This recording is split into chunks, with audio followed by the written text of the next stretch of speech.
Thank you to the organizers for inviting me to my first post-pandemic in-person conference. It's always very exciting to see real faces in front and not the Zoom boxes. So as Andrew mentioned, I will be talking now about the NOvA experiment, or as some people say, the other long baseline experiments. But in US, we can say maybe T2K is the other experiment. There are lots of NOvA physics analyses. I'll be focusing on the oscillation and the cross-section measurements, just like Callum did. So before I begin, NOvA is the US-based long baseline experiment, and we receive the muon neutrino beams, which is peaked at 2 GeV from the Fermilab UMU beam facility. Our near detector is just 1 kilometer and is situated in this state, Illinois, right here. For people not from outside United States, this is Illinois, and this is Minnesota. So the beam goes from near detector to far detector in Minnesota Ash River, and it travels a distance of 810 kilometers. Apart from the detectors and the beam, NOvA is made up of some really wonderful humans. We have 200 collaborators from 50 different institutions and 8 different countries. So the physics program of NOvA is actually quite broad. Our primary focus, of course, is the measuring the neutrino oscillation analysis in the 3-flavor paradigm, but there is also a sterile neutrino search, some astrophysical measurements at our far detector, which is above ground, and the neutrino-nucleon cross-section measurements.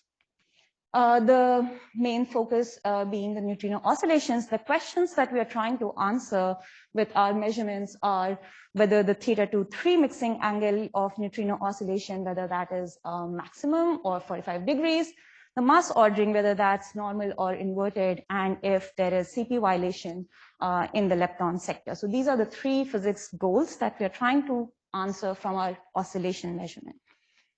We have a sterile neutrino search where we search for 3+1 sterile neutrino models in the neutral current disappearance channel.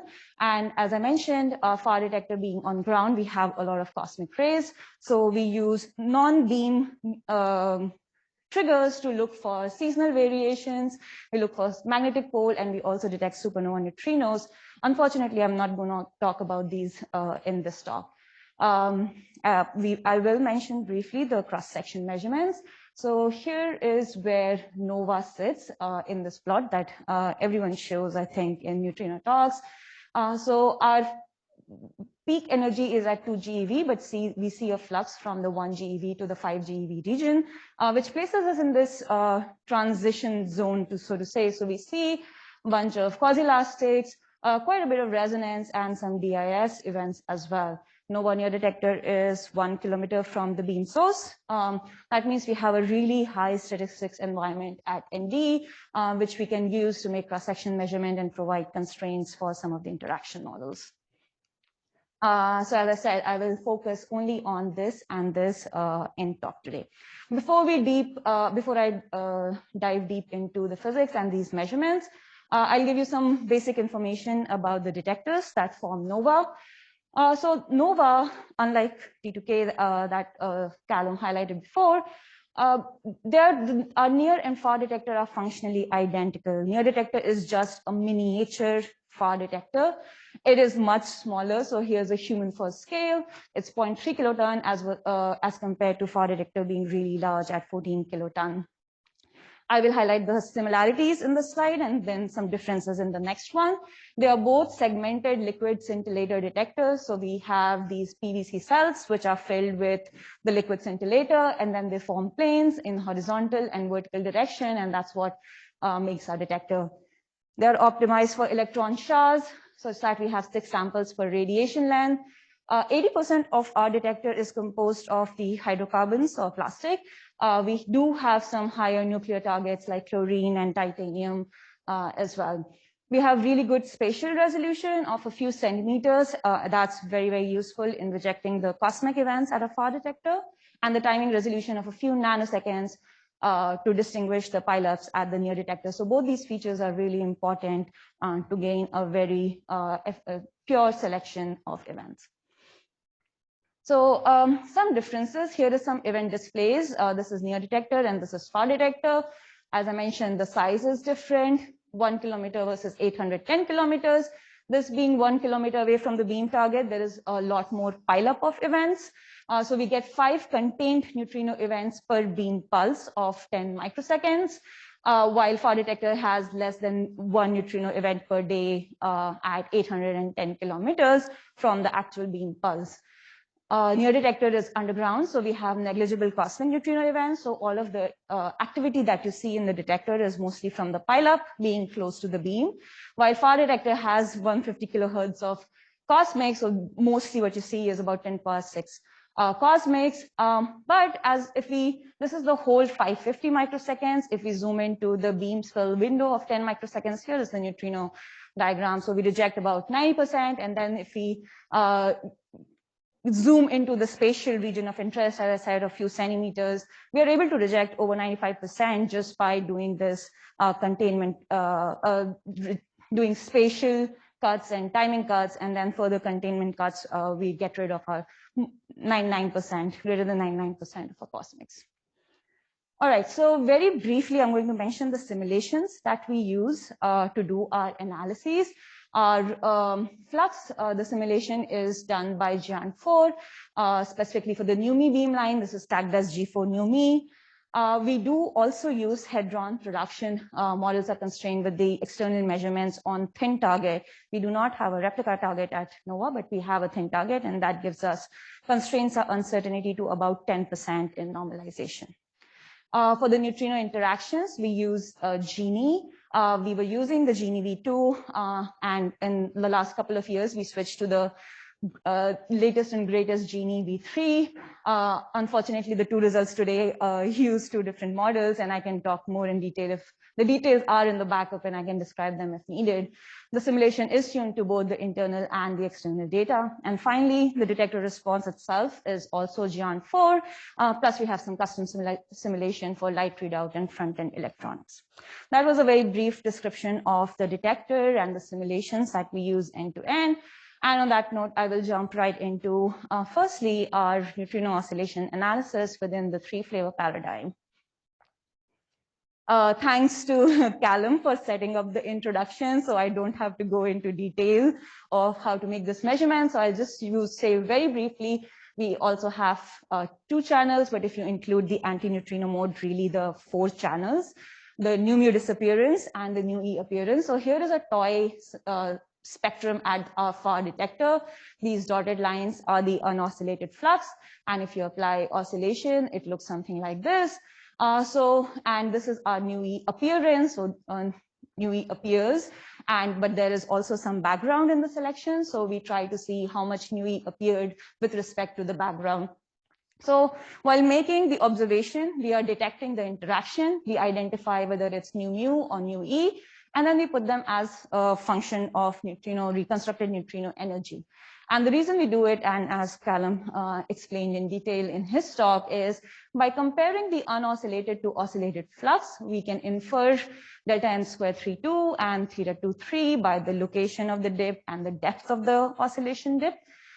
And by looking at nu e signal events and comparing the probability of nu e appearance to the nu e bar appearance, we can have this biprobability plot where nu e appearance is plotted on the x and nu e bar appearance on the y, and that putting all that together and comparing the rate of nu e versus nu e bar appearance gives us a handle on the mass ordering and delta Cp.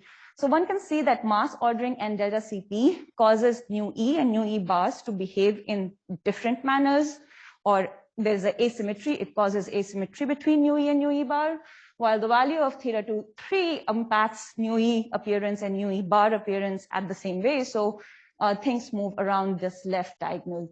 So to infer oscillation parameters, we compare unoscillated to oscillated spectrum, and in the nu e channel, we compare the nu e appearance rate to the nu e bar appearance rate. All right.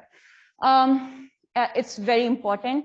As I said before, we are putting these observed events with respect to the neutrino energy. So it's very important to reconstruct neutrino energy as efficiently and with great resolution as possible. In NOVA for nu mu, muon is always these beautiful long tracks. So we use the track length.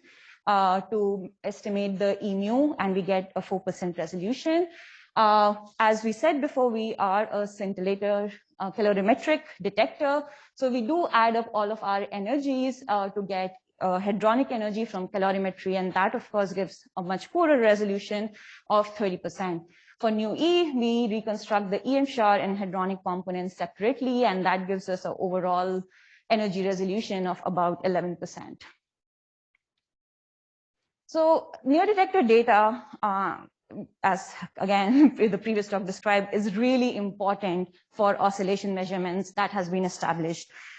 Having said that, the fact that NOVA's near detector is functionally similar to a far detector, we have very different strategies on how we use near detector data to constrain the oscillation at the far detector.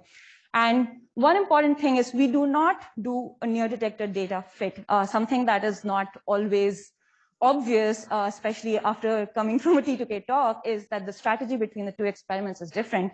What we do essentially, so if let's imagine a toy scenario for some reason that the far detector and near detector were exactly the same size, and for some reason they were seeing exactly the same flux, which is minus the oscillation, then we would have the exact measurement in near detector, and we just apply oscillation and we get the far detector, the spectrum in the far detector.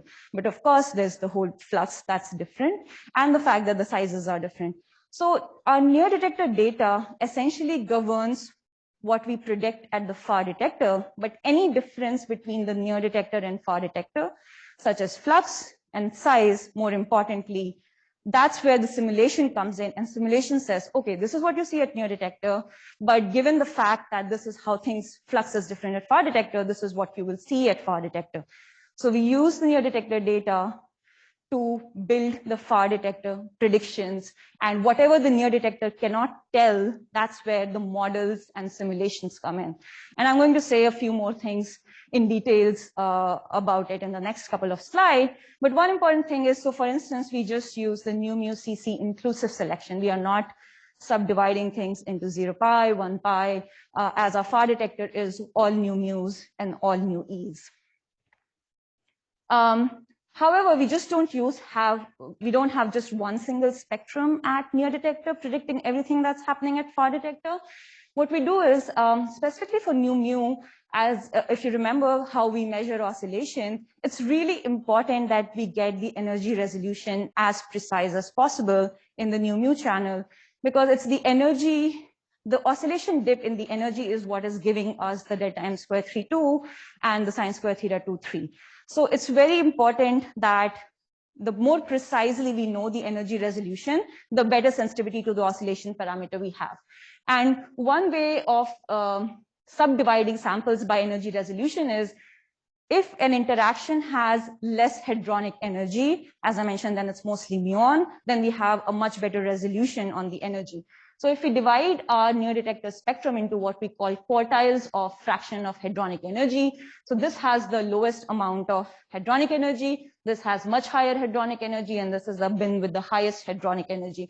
So this is the best resolution to the worst resolution. And this near detector data is constraining this far detector. The Q2 is with Q2 and Q4 and so on. The fact that this has the best resolution, since all those 4 and the anti-neutrino, so 8 of them are going to be fit simultaneously, good energy resolution forces us and enhances our sensitivity to the oscillation dip right here. And that helps us enhance our sensitivity to delta m square 3.2 and sine square theta 2.3 measurements. The other thing that I've been mentioning is the fact that our near detector is super tiny as compared to far detector. So a real world physics implication of what happens is the fact that our near detector containment has more forward-going muons, forward-going leptons in general, specifically muons, while our far detector has a much larger acceptance for things going in higher angle. So that you can see in the transverse lepton momentum plot here. The blue is the far detector and the red is the near detector transverse momentum and the fraction of events. As you can see, the far detector goes out much larger. So we want to make sure that when near detector data is governing the far detector prediction, that it is only trying to say things that it actually knows about, which is the things going more in the forward direction. So we again subdivide our each individual 4 quartiles of hadronic energy into lepton transverse energy, and make sure that the data can very precisely drive what happens in the far detector, but only to the extent that it can, and everywhere else it's the models and simulations that tell us what happens in the higher PT quantile bands. So by the process of extrapolation from near to far, we also severely constrain our systematics. And here is an example of, for example, in nu E signal, what happens between not extrapolated from near detector, the blue bars, and the extrapolated near detector. So specifically beam flux and neutrino cross section, as you can see, flux and cross sections get really, really constrained. And we go from over more than greater than 15% to about 5% uncertainty at far detector. And this shows the power of the near detector extrapolation. However, overall, what causes uncertainty on oscillation parameters? So this is for delta m square 3.2, sine square theta 2.3, and delta Cp. One thing to note is that, first of all, red is the stats. So all the measurements at NOVA are currently definitely still statistically limited.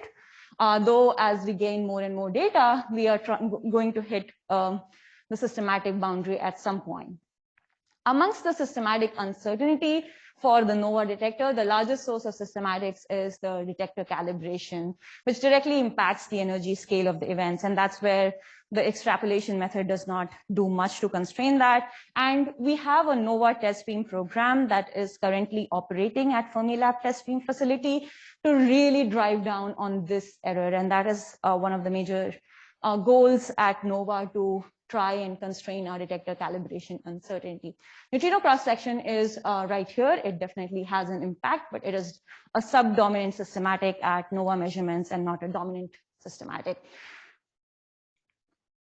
Okay, so having said all of that, the data at the far detector, which is what we used to measure the neutrino oscillation parameters. So this is in the neutrino beam, and this is in the anti-neutrino beam. They are varied with oscillation probabilities, and three-flavor oscillation framework describes data quite well for nu mu disappearance. For nu E appearance, we see 82 events in the neutrino beam, and we see 33 events with 14 backgrounds in the nu E bar, and these 33 events give us a greater than 4 sigma on nu E bar appearance. In the nu E beam, just like in nu mu, we separated in hadronic energy. We separate in bins of particle ID, and that's because for nu E, while we are comparing nu E events to nu E bar, what matters is how well we can get signals with compared to the background. And particle ID is what is telling us that this is definitely pure, much higher particle ID. So we have much better signal to background constraint in this bin as compared to the lower PID or our peripheral, where cosmic plays a bigger role. So separating in these bins of lower PID and higher PID enhances our sensitivity of being able to tell signal apart on top of the background. Looking at the oscillation measurements, something similar to the plot that Callum showed earlier. So NOVA here is black, and this is our best fit point. In the upper octant, we measure delta m square 3.2 with 3% precision, 3% precision, and sine square theta 2.3 at about 6%. We disfavor maximal mixing at 1.1 sigma, and upper octant is preferred at 1.2 sigma. But overall, on the global scale of things, you see that the experiments mostly agree with each other. Not so much for delta Cp. So NOVA's best fit for delta Cp lies at 0.8 sigma. But most importantly here to see that we pretty much have all values of delta Cp that are consistent, and we do not rule out any specific values. The thing we do exclude is an inverted hierarchy delta Cp pi by 2, or the normal hierarchy delta Cp of 3 pi by 2, or the minus pi by 2, which if you remember from the last talk is exactly where the T2K best fit lies right now.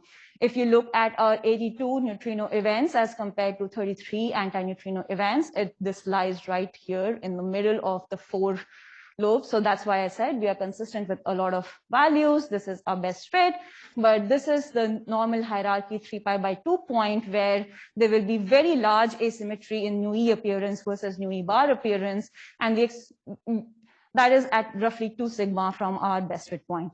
Again, very minimal preference to normal ordering, same as T2K at about 1 sigma. As I said, so here is the NOVA and T2K by probability, by event plot side by side from the 2020 results. NOVA is right here with our 82 and 33. And as I said, it is in this zone, while T2K really sees a large asymmetry in neutrino, electron neutrino events as compared to anti-electron neutrino events, and hence their best fit is at 3π/2. So NOVA, T2K sees the asymmetry and their best fit is consistent with large CP violation.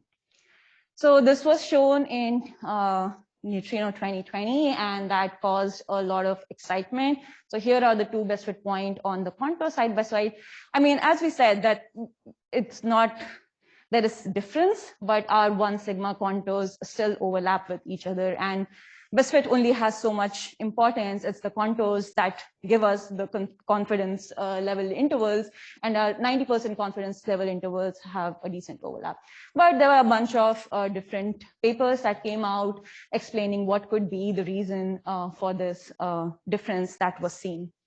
Aside from the difference and theoretical predictions, the NOVA and T2K collaborations themselves, and this is prior to what happened in 2020. This has been in the works for the last 6 to 8 years.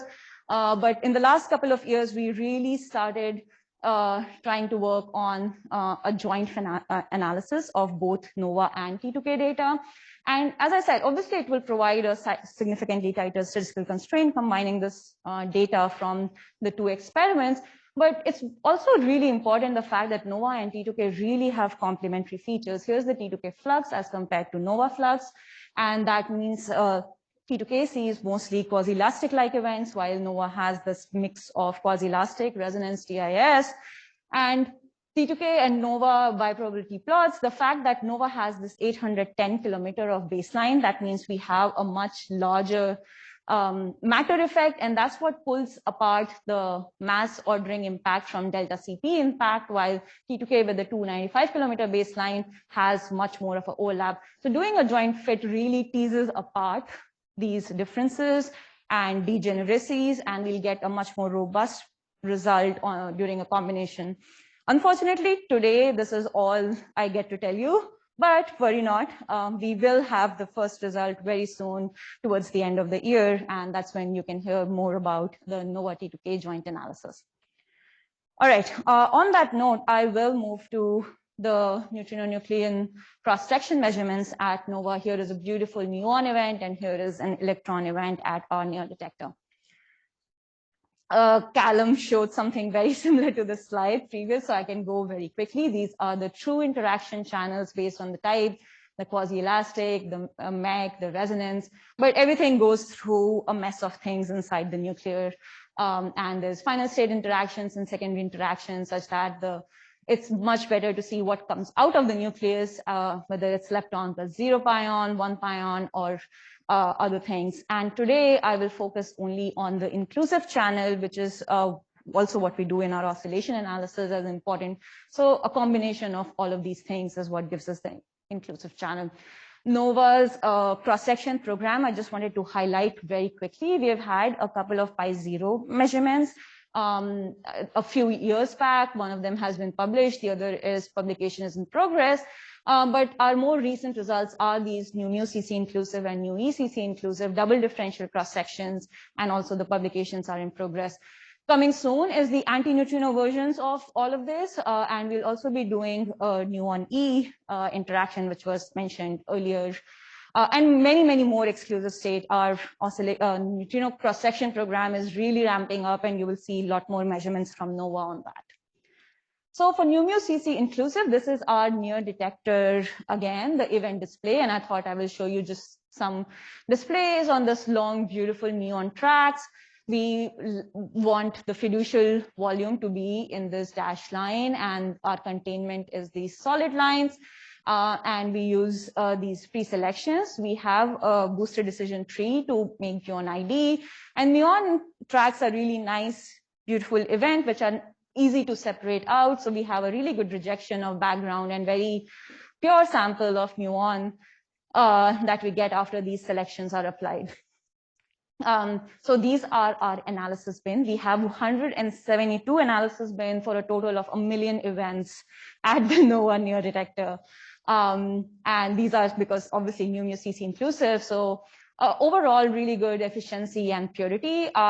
We do have, mostly it's in the forward going direction because the near detector is small. So as I said, so cos theta mu mostly going up from 0.5, and the efficiency drops because of the transverse containment. Also with higher energy, our efficiency drops because of the longitudinal containment as expected.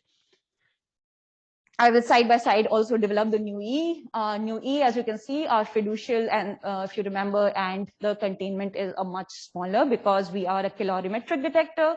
We want to get every single energy deposited. So we want to make sure the whole shower is contained in this full detector volume. This analysis also uses a BDT to distinguish electrons from other particles, but electrons are more iffy than muons to detect. So if you see our performance of electron ID, clearly it is not as strong as discriminating the muon ID. So we do not cut on our electron ID because then we will lose everything and have a lot of background. What we do is we do a template fit in our electron ID based on the electron kinematics. So to make this movie more. So this is our analysis bin now. As you can see, a resolution being poor. We have much thicker analysis bin. Now we have only 10,000 events in the final selection.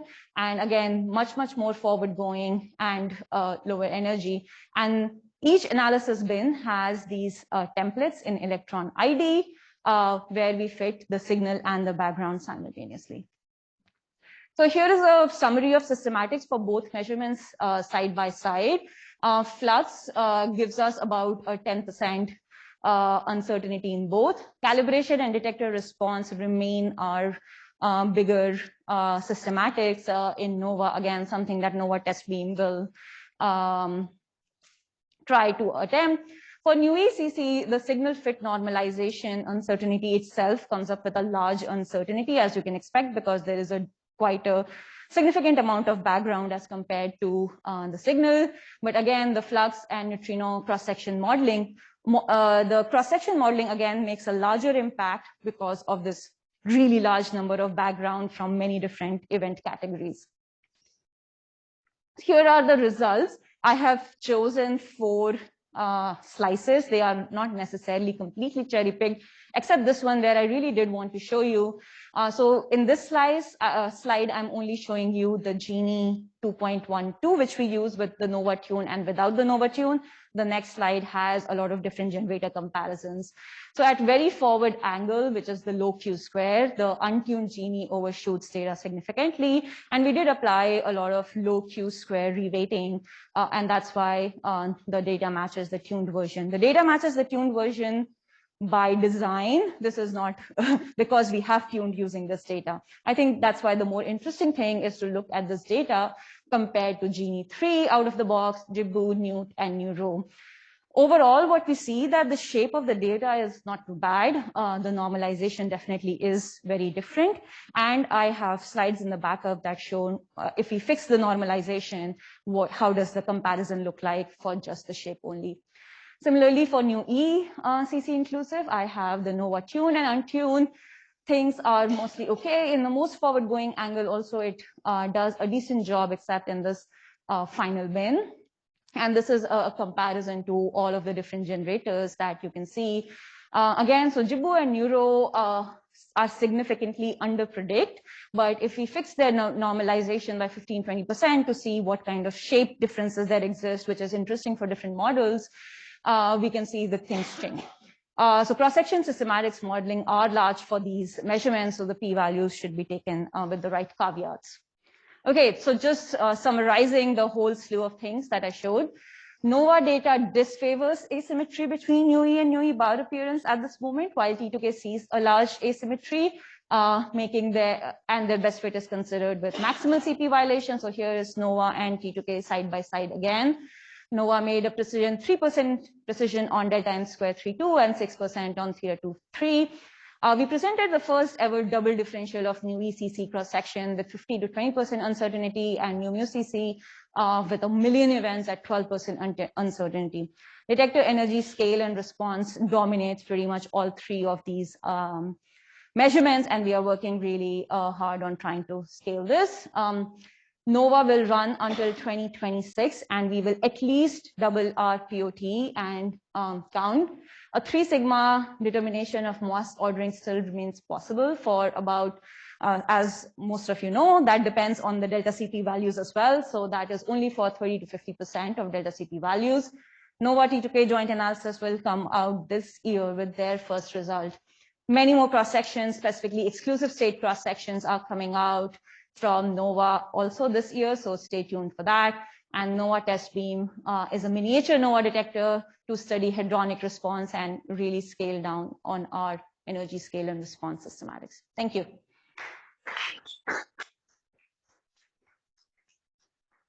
So thank you for this really nice talk. Are there questions from the audience?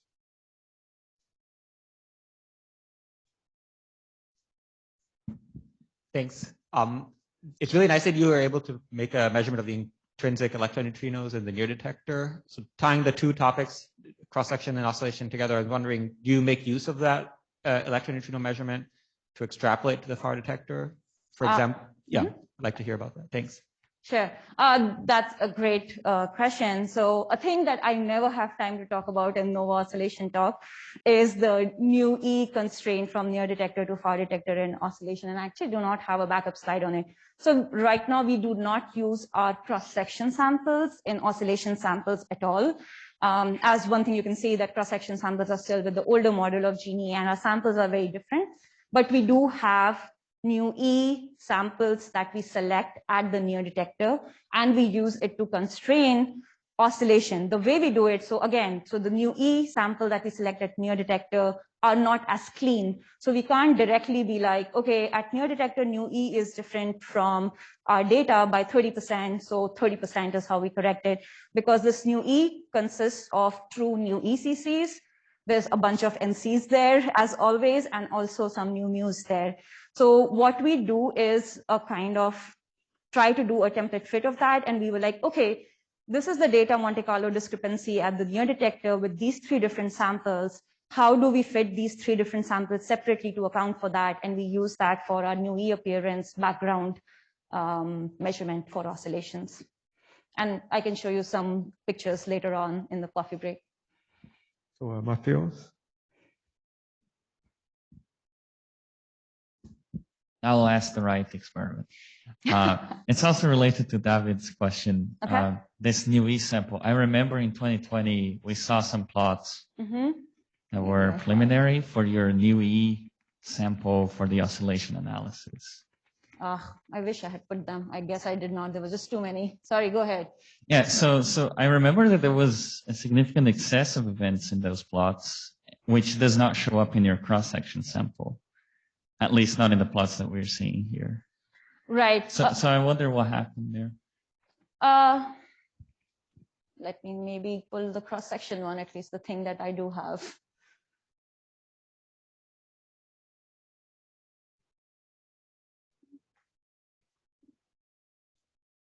Right. So one thing would also be to maybe compare the apples to apples. As I said, Gini V2 versus Gini V3, things are different. Plus the new E cross-section selection. As I said, there's a lot of effort done in trying to make it pure, because that's exactly what we are measuring. So for instance, we have this electron ID, and we have a convolution neural network that is now trained at each prong level, what we call, maybe it's a technical jargon, NOvA jargon, instead of an overall event convolution neural network. For oscillation analysis, we have event by event, and we try to tag between new mu and new E, and we try to use the same thing between near and far to keep it consistent. While for near detector, we can now start really honing in, and to avoid model dependence for instance, what we do is make a lot of single particles of only electrons and only pions and only things, and then train our convolution network on that. So the NUE analysis have really put in an effort to try and distinguish electrons as compared to other things, while our oscillation NUE sample, since it only constrains the background in the NUE appearance channel, has roughly about an equal mix of nu mu, NC, and NUE CC.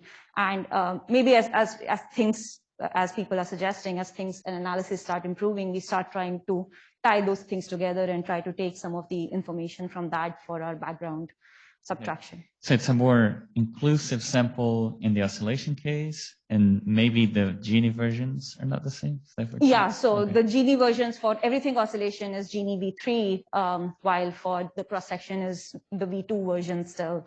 And we are moving on, it's just the cross-section analysis are moving one phase differently from our oscillation measurements, just how things work in big experiments. Thanks.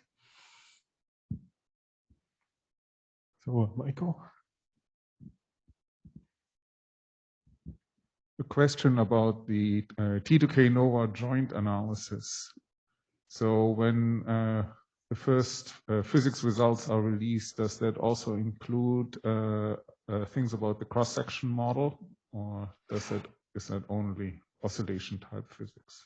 The first result, and actually the whole MOU, so to say, is very oscillation focused. But as we know, that the results will definitely be oscillation measurements, but oscillation and we do have to understand cross sections at certain levels to make the measurements of oscillation. So a lot of work has been going on to understand the differences and understand if these differences, how they impact each experiment and the joint fit altogether. Yeah. So is that going to be made public, this work? I mean, it's very valuable work, and it would be nice to. Sure. Yes. I mean, irrespective of the oscillation results, because it sort of tells you how much this approach of tuning your right your cross-section model is a good method. Right. So and I think how valid the systematic errors are that are derived from it. Definitely. And so I think we will definitely make some of these studies that are done, supporting studies that are done along with the oscillation public. But I think it's very important again here to highlight something that Callum was trying to distinguish between cross-section as inputs that go into oscillation. So there, what you are trying mostly to gauge is the kind of bias and the kind of impact and the kind of things, how it impacts the oscillation measurement versus the oscillation measurements themselves, which are very useful. NOvA T2K at this stage is definitely more about how cross-sections go into the oscillation and how and if different models are biasing and different tunes are biasing, and those will be the studies that we can show along with our oscillation. Maybe in a few years, we do evolve a program where we can do actual measurements, but that is not right now. One more question.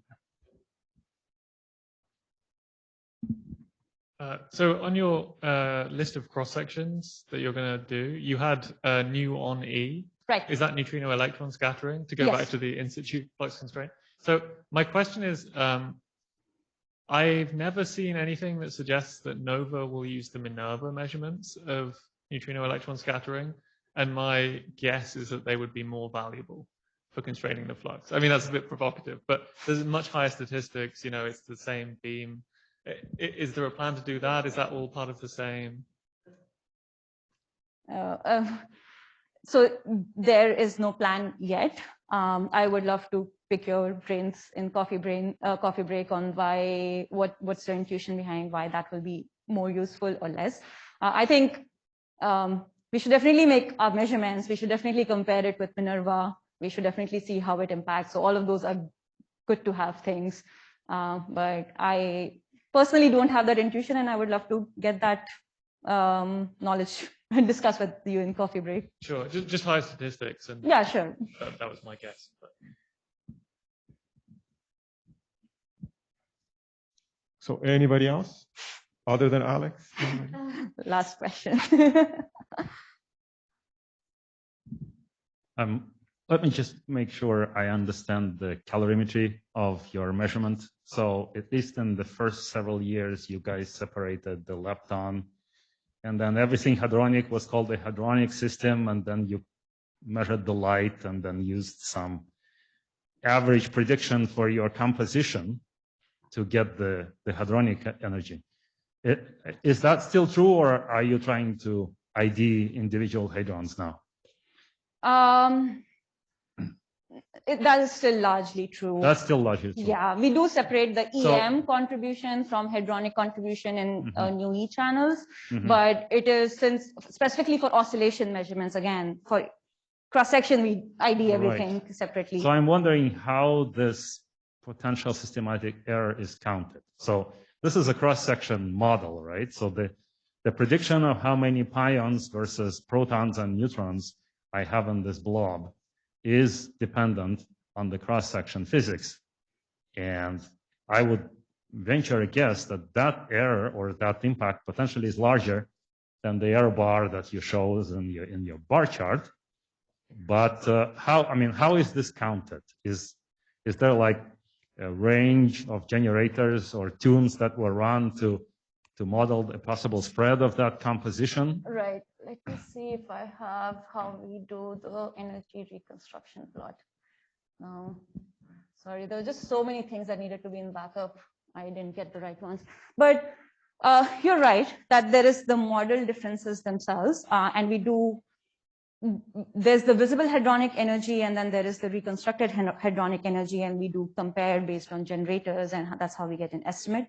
I think the advantage NOVA has, again, is the fact that whatever is happening at the far detector where we are trying to do it is also happening at the near detector. So let's say if we were undercounting the inclusive neutrino cross-section energy by a certain amount, the exact same thing is happening in both detectors. So it does cancel out. It doesn't cancel out completely based on where the sample lies. And if it is in the, so for new E, we do not have necessarily the oscillation dip, and our energy ranges are quite broad. So the fact that if things move from one bin to the other, that doesn't impact our oscillation sensitivity as much as for new mu. Disappearance, exactly. So yeah, so for new mu, the hadronic part of new mu, and that's where I think dividing in the quartiles of hadronic energy that I was trying to say. So we have a very pure measurement of energy resolution in one quartile, and then a much worse. And what happens is in trying to fit the four simultaneously, this one can drive the dip, oscillation dip, much more than the other, and that helps us around it.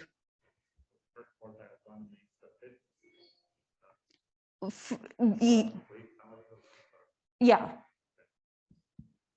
Okay, so we should thank Zoya again.